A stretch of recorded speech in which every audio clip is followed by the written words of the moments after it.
बिस्मिल्लाहिर्रहमानिर्रहीम। आप देख रहे हैं कवरेज न्यूज़ HD TV और मैं हूं आबदा खान।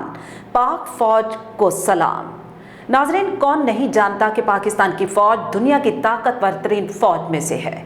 हमारे बहादुर, हमारे शोहदा कभी भी जरह नहीं रहे, ना कभी जहरियत की, लेकिन हर बार दिफा खूब किया।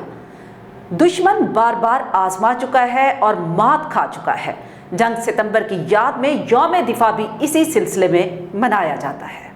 दुनिया में वही कौमें जिंदा और जावेद रहती हैं जो अपना मजबूत दिफा करना जानती हैं। हमारी अफवाज पाकिस्तान और कौम ने भी 6 सितंबर 1965 की शब गैर एलानिया जंग का मुकाबला करके साबित कर दिया कि वो किसी भी जहरियत का मुंह तोड़ जवाब दे सकती है।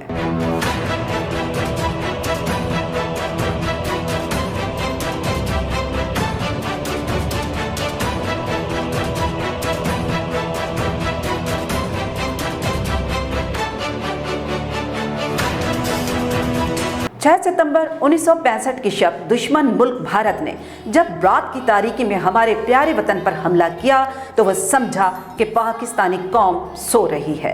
लाहौर के जिमखाना में भारतीय आर्मी चीफ के चाय पीने का ख्वाब चकनाचूर हो गए और बाद में उनके ख्वाब को उल्टा जामा पहनाकर पाकिस्तान पर हमलावर भारतीय कैप्टन और जासूस अभिनंदन को तैयारा समेत गिराकर फिर अभिनंदन को उठाकर चाय ज़रूर पिलवाई गई ताकि भारतीय आर्मी चीफ की रूह को शांति मिले। दुश्मन ने सितंबर 1965 को पाकिस्तान पर शब खून मारा तो उसका ख्याल था कि रातों रात पाकिस्तान के अहम इलाकों पर कब्जा कर लेंगे और नाश्ते में लाहौर के पाए खाएंगे। बस अब की बार खुदा नखास्ता दुश्मनों ने सितंबर की तरह का मंसूबा बनाया या अभिनंदन जैसे गिदड़ भभकी वालों को पाक सरहद पार भेजा तो पाए खिलाना पाकिस्तानियों की जिम्मेदारी होगी। 6 सितंबर 1965 को भारतीय हमले के वक्त हर वक्त चाको चौबंद अफवाज पाकिस्तानी सरहदों पर अलर्ट थी। सरहदों के मुहाफिज जाग रहे थे, उनके साथ साथ कौम भी अपनी अफवाज के शाना बशाना हो गई। कौम ने जंग के दौरान खुराक, अद्वियात और दीगर सामान के ही ढेर नहीं लगाए बल्कि नौजवानों की टोलियां दुश्मन का सीना चीरने के लिए घरों से निकल आईं। पाक आर्मी चीफ के इस पैगाम को कि हर फर्द 1 पैसा दे हम 1 टैंक देंगे तो इतना सराहा गया कि कौम की माओं, बेटियों, बहनों और नौजवानों, बुजुर्गों ने बढ़ चढ़कर चंदा पेश किया। खेमकरण चौवंडा में शिकस्त के बाद दुश्मन ने सरगोदा पर फिजाई हमला कर दिया तो बहादुर शाहीनों ने पलक झपकते ही 4 जहाज तबाह कर डाले जिससे दुश्मन फिजाया की कमर टूट कर रह गई। इस तरह जंग सितंबर में BRB नहर पाकिस्तान की पहली जंग साबित हुई। शेर शेर ही होता है। अफवाज के साथ कौम भी शेर बन गई और अफवाज पाकिस्तान और अवाम ने मिलकर दुश्मन के सामने सीना तान कर मुकाबला किया। सरों पर कफन बांधकर दुश्मन से भिड़ गए, जिस्मों से बारूद बांध लिया और टैंकों के आगे लेट गए। अवाम ने अपना सब कुछ दिफाए वतन के लिए कुर्बान कर दिया और दुश्मन के नापाक अज़ाइम को खाक में मिलाकर रख दिया।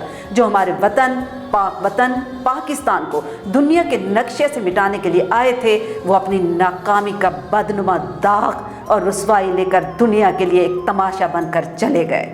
वो शायद नहीं जानते थे कि वो इस बात से वाकिफ़ ही नहीं थे कि जो ज़मीन शोहदा के लहू से सैराब होती है वो बड़ी सैराब होती है, वो बड़ी जरखेज़ होती है, वो बड़ी शादाब होती है। शोहदा की धरती के रखवाले अपनी धरती की तरफ उठने वाली हर उंगली तोड़ने और हर मैली आंख से देखने वाले आंखें फोड़ने की भरपूर सलाहियत रखते हैं। वो अपने शोहदा की तरह जान तुवार देते हैं लेकिन अपने प्यारे वतन पर ज़रा सी भी आँच नहीं आने देते। दुनिया के सामने मिसाल देने के लिए इसका बेहतरीन मुजाहरा पाक अफवाज पाकिस्तान ने 6 सितंबर 1965 को अमली तौर पर किया। इंतहाई बेसर सामानी के आलम में भी जुर्रत और बहादुरी की ऐसी लाजवाब मिसाल कायम की कि तारीख में सुनहरी हरूफ से लिखी जाएंगी। اور دنیا پاک افواج و پاکستانی قوم کی مثال ہمیشہ بہادر ترین فوج، بہادر ترین قوم کے طور پر آنے والی نسلوں کو دیتی رہے گی۔